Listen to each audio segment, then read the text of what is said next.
Hello everyone. I'd like to explain the stuff that I've done on the engine, and basically it's all the same, and it's not only a Buick related thing. I mean, these basic principles can be applied to any engine that you may ever come across. So, this is the head that is almost finished. I still need to polish the chambers just a little bit.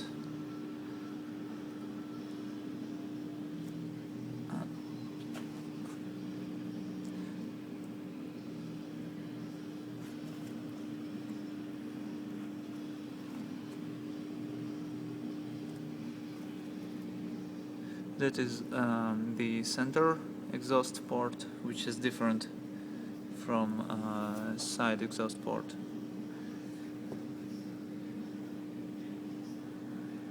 You can see the difference here.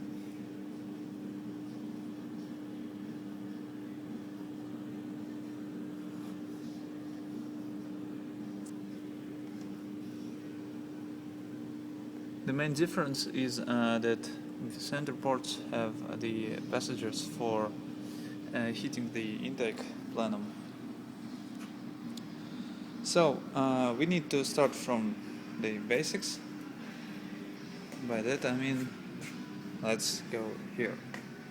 So, it's kind of an ideal port, and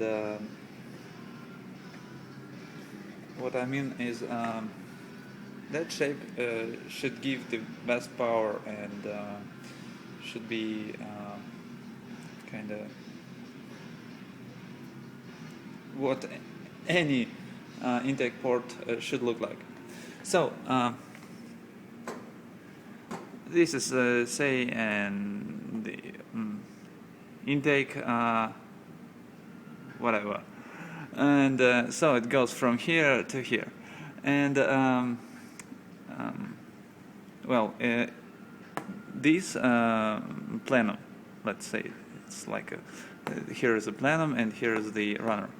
So the runner area should have enough area, I mean cross-section area, to fit the needs of a cylinder.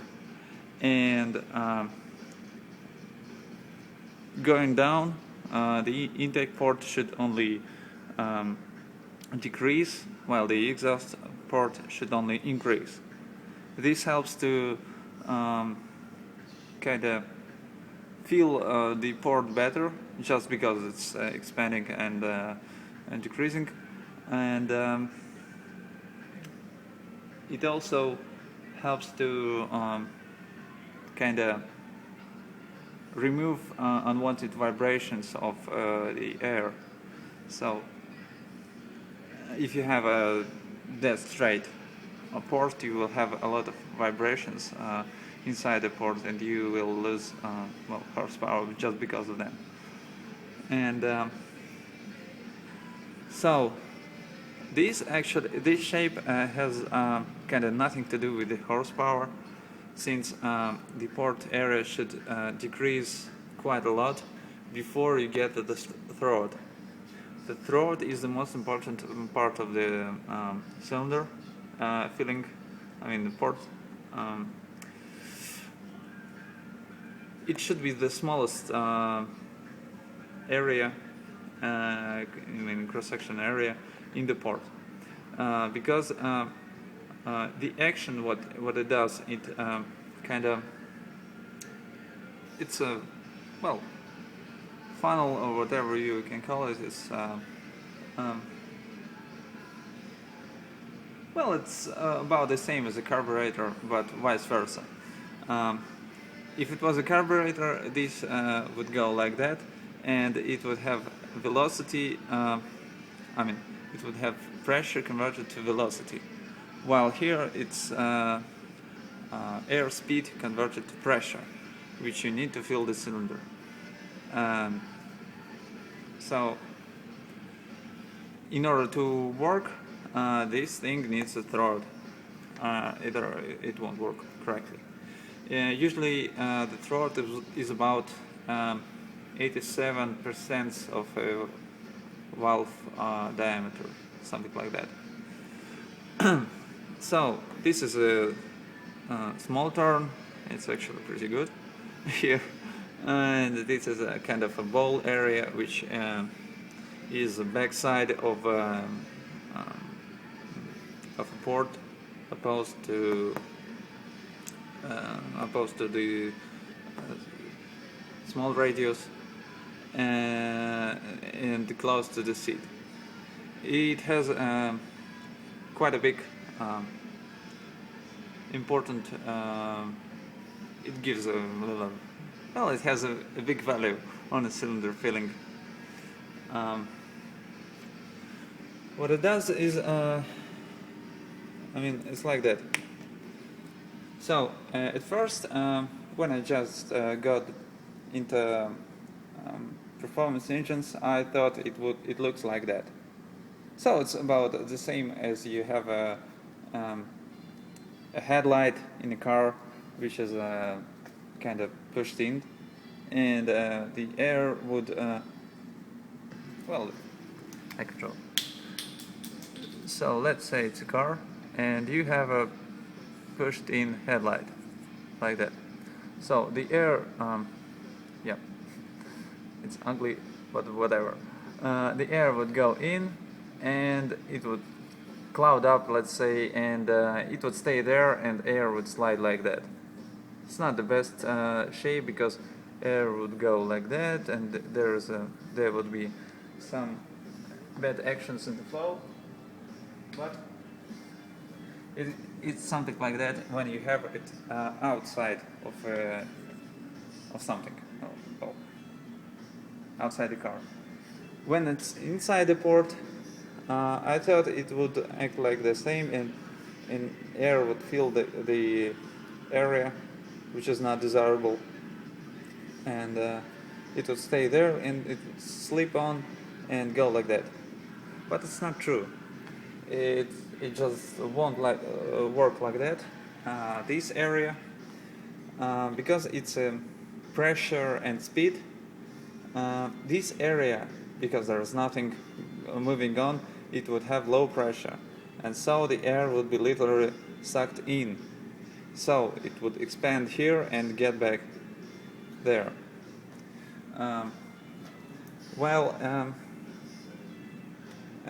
This action might be used because when it expands, the speed would kind of drop just a little bit, or maybe a lot, which you don't want. But you can use this trick if the port angle, or the small turn is too small.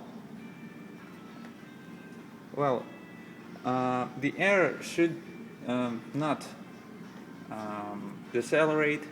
It should increase its speed and go in the throat at about 80 meters per second. This is a common industry standard that you need about 80 meters per second. I don't know when or what caused it, but I believe it's just tests on the flow bench, and that speed is the most desirable.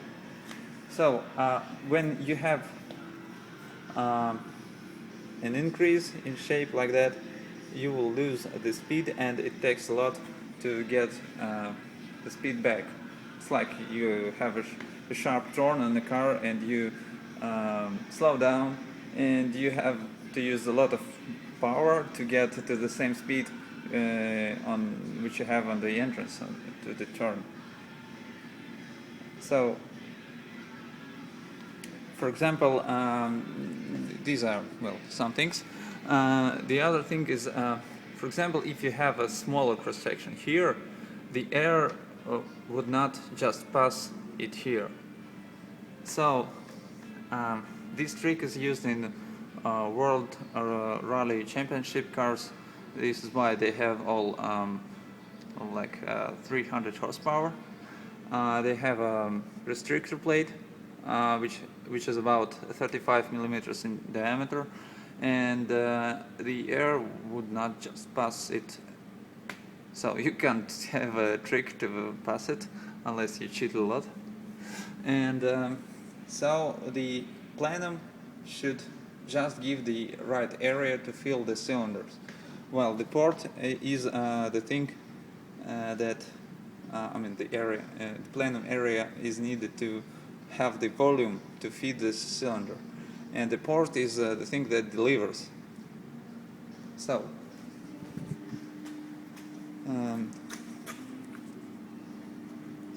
we can go to some drawings. So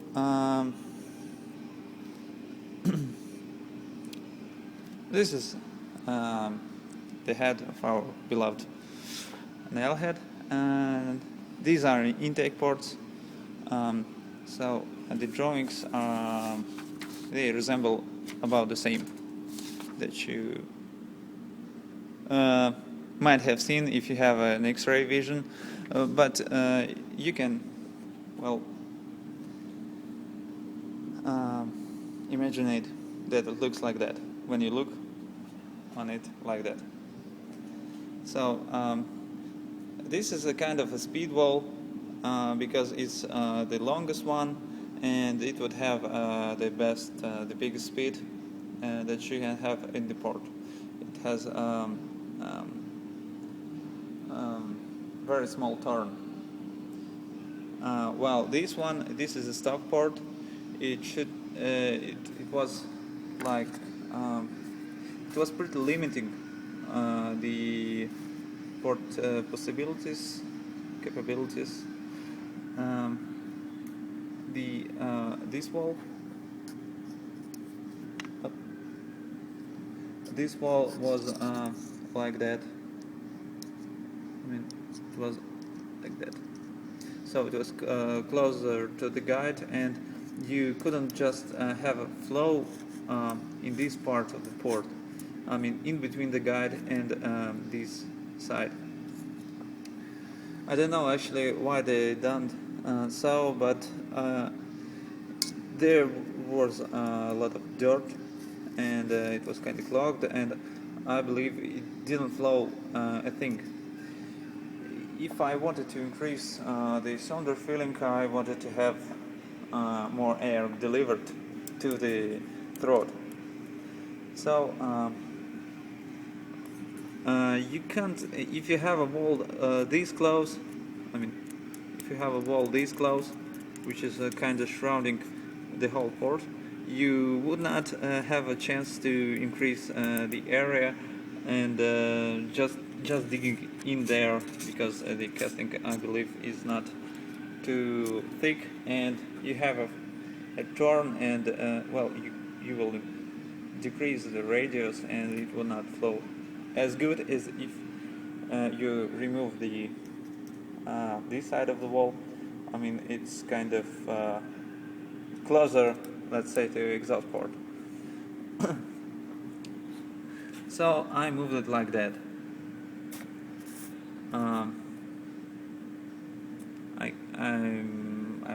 I will be able to show you.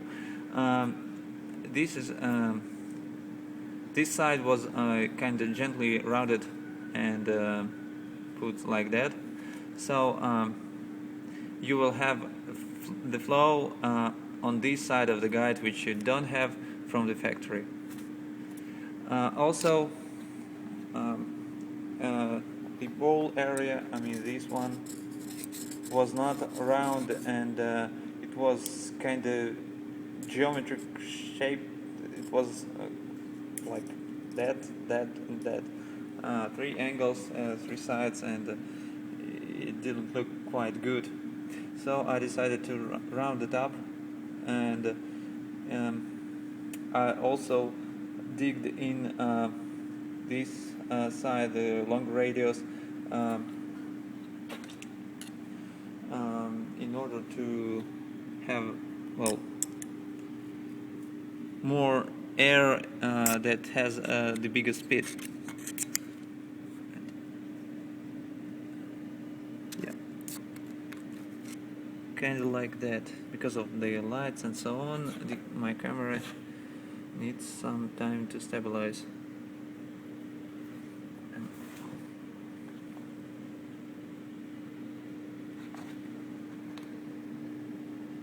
So, something like that. This is another view.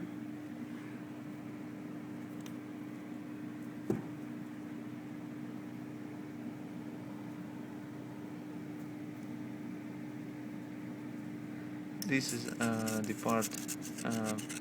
This is the part of the port which will have the biggest speed. And these are. I moved the wall just a little bit, not too much. Well, I just thought maybe I shouldn't move it too far because it's already. You should not increase the area too much because you will lose airspeed, and there's a reason. You just need to feel it, to feel the cylinder at the highest speed possible. Well, if you put bigger valves, you need to increase the port area because either you would not get more horsepower, which probably the aim of putting bigger valves, and it just kind of goes like that. Well, some people believe if they put bigger valves, they will get thousands of horsepower and so on, just because they have bigger valves, and it's kind of not true, especially because you have to increase the combustion chamber of Nailhead, because the stock valves are close to the combustion chamber, and bigger ones would have will be a lot closer to the wall. So because you will have a smaller cross-section area to flow, you will have less power that you had with stock valves. So again, on the intake, the bigger kind of this side of the port with the biggest radius was increased in shape, and the ball area was rounded, so more air will be sucked in this area, and it would help to flow on this side of the valve. Well, originally I believe they had this design because they wanted the air to kind of slip like that, so that it would be rounded in the valve seat and it would slip like that. But well,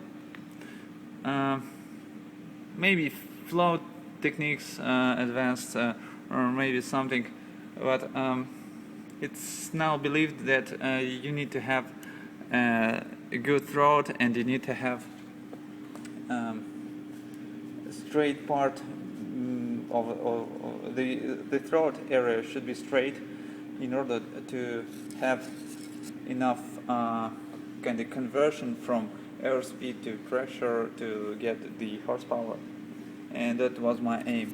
I didn't work out the small radius a lot. It was just rounded, and this side of the port was not touched. Just rounded just a little bit. I can show you 1 second. So you see the casting flows here, and I believe you shouldn't touch them because you will decrease the radius. So another kind of I need to show you this. 1 second.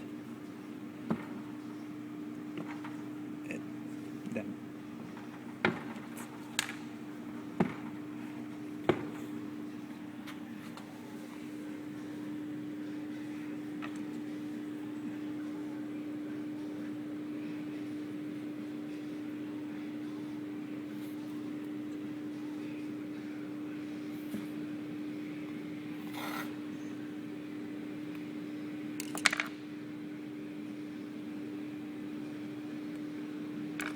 So that's it. This is the area that I've done, and this is the hardest point of the port to do, because the bore will kind of slip to this side, that and that, and that's the reason why I've cut the guide like that, in order to help the air to pass through that point. That point would help the air to well, go the other way, and I believe that you would not have a dirt bucket like here, and it would help to get more horsepower. So also I've digged in this side, and I've found out that well, this area and that area, I mean, like this area and that area, was pretty small, and I believe it's the smallest part of the port, which you obviously have to remove. So it's more like a stock part, and I've cut a bit like that, and this is the smallest from my point. Oh, yeah, and I've kind of increased this area in order to have more volume. It's not like it's not the best shape, but the angle which comes here is like that, or maybe it's like that, from the intake. I believe that if you increase the volume here and increase the volume here, you will have a better transition and feeling. But whatever you do, this part of the port is the smallest, so we obviously have to increase it, because you would not get more power if this thing will restrict the flow. Yeah, so this small radius is quite good. I did increase the bowl area to, well, something like that, so you would have more depression on this side, and more air would get here, and you will have more area of the valve flowing, actually. So this is the point for me why I had increased the combustion chamber all around the intake ports.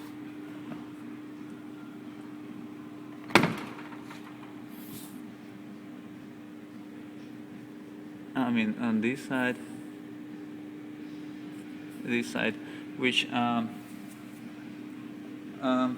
it's kind of obvious again that you would not get a lot of flow here, because it's the top side of the intake port. But when you feel when the vacuum sucks in,